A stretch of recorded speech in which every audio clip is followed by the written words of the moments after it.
Hello there, this is LEGO Dynasty, and today I'm bringing you guys my review of the LEGO Star Wars Yoda's Lightsaber. It is set number 6346097, comes with 140 pieces, and is rated 6 and up.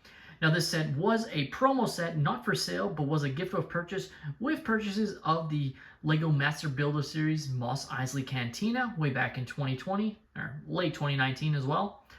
And of course is no longer available and is a highly sought after item on the secondary market.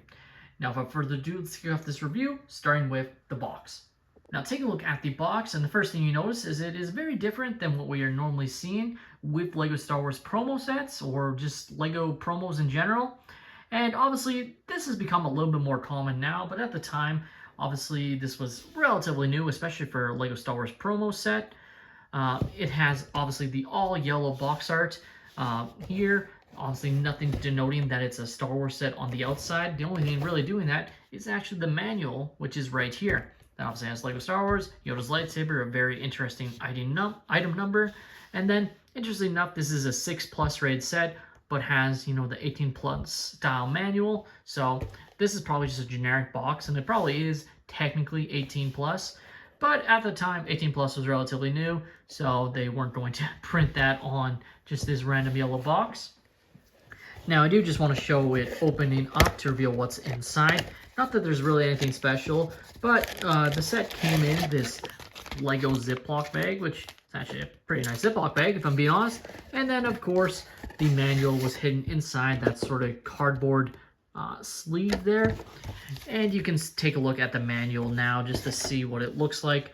Very interesting and different than what we're used to. Obviously no QR code even to get VIP points, not that a promo set would have it. And there's also no write-up of any lightsaber like the two lightsabers that came after this set that had the write-ups about why they chose to do the set. This one is very plain, and you know, it was the first one, so they really didn't go out of their way to make it special or anything. It was just special enough that they made this set. Now let's take a look at Yoda's lightsaber, and it looks really good and really accurate to the source material. Obviously, it's going to be a little bit stubby, but it's Yoda's lightsaber. It's meant to be. So, especially compared to the ones that came after it, it's kind of comical how much smaller it is. But I think it looks really good, and it's really nice with the smooth off tiles. Like, there's no studs showing, other than obviously this one on it, and then the backside of this one for the ignition switch. The only exclusive thing in the set, besides the box and instructions, is this tile here saying LEGO Star Wars Yoda's lightsaber as a print. So you could technically build this set without picking it up on the secondary market with your own collection of pieces or ordering those pieces off Bricklink, and you would just have trouble getting this part unless you happen to be able to print it yourself, which some people are able to do. Now, of course, it's not locked in place or anything. You can remove the lightsaber, which looks just like this. Obviously, I'll put the stand out of the way, but looks pretty good, and you can actually lay it just because of this, you know, little piece at the bottom here, and leave it like this if you want to display it like that, which is fine. Compared to some of the other lightsabers, there's no like hidden sort of brick to represent it being a green lightsaber or anything like that, but it still looks pretty good and pretty accurate as a LEGO lightsaber to the source material. It really does. Honestly, my main gripe would have been, I think, while I say there's no brick, I think it'd be nice if that piece here was green instead of blue. Just a minor thing, or even frankly just black. It kind of grinds my gears when they do these parts that are so visible and don't make it like hidden. But if it was a green, I would have let it go just because obviously it's a green lightsaber. But since it's blue, it bothers me, and I'm like, you could have just used a black part instead. Still though, looks really nice. Really like the use of these, you know, 2x4 tiles. Looks very nice. Getting another look at the stand, and this is, you know, the first sort of design that definitely diverges from what we are used to seeing, as it has a lot of gray, which definitely isn't the best, but again, is the first design, and when you compare it to some of the other ones, you can see why they changed it and made it all black, because it just looks a lot better. Overall, it's just a simple design, and frankly, you could change it yourself, but based on what you get, it's definitely a little bit stands out a bit that it is gray like that. Very easy to put the lightsaber back on. In fact, it falls into place because of this part here. It really sits in nicely, like even compared to some of the other lightsabers designs with their how they sit in the stand. It really locks in place, and like it's not gonna move anywhere. Like it's actually kind of like it's not locked in place, but it's really stuck in there, you know. So that's actually, I think, a kind of a nice thing about it.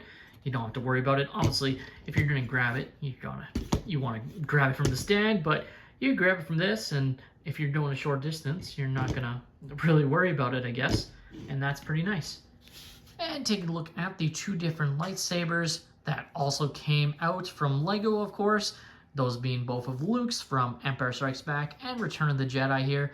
So they definitely look very awesome next to each other.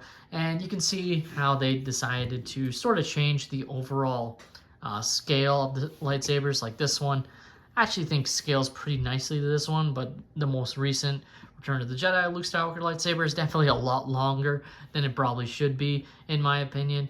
But they still look really awesome next to each other. And really, my only disappointment is that there is only the 3, as I feel like we've had a lot of missed opportunities. Obviously, the Razor Crest, feel like could have gone a Darksaber build, and then with the Venator, I was thinking maybe an Obi-Wan's lightsaber, and this upcoming UCS Death Star that just leaked, I feel like could have been a perfect opportunity for a Darth Vader lightsaber that I still think will be the next one we get.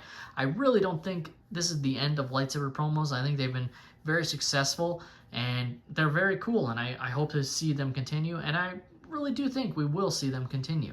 The LEGO Star Wars Yoda's lightsaber promo, to me, is a great promo set, and was definitely a very surprising hot seller. Like, I think this sold out day one, without a doubt. Like, I think the other lightsabers, maybe they had higher production quantities, admittedly, but this one sold out so quickly. I remember wanting this, and then the Mos Eisley Cantina was just gone the first day, and along with this lightsaber, and there was no chance to get it.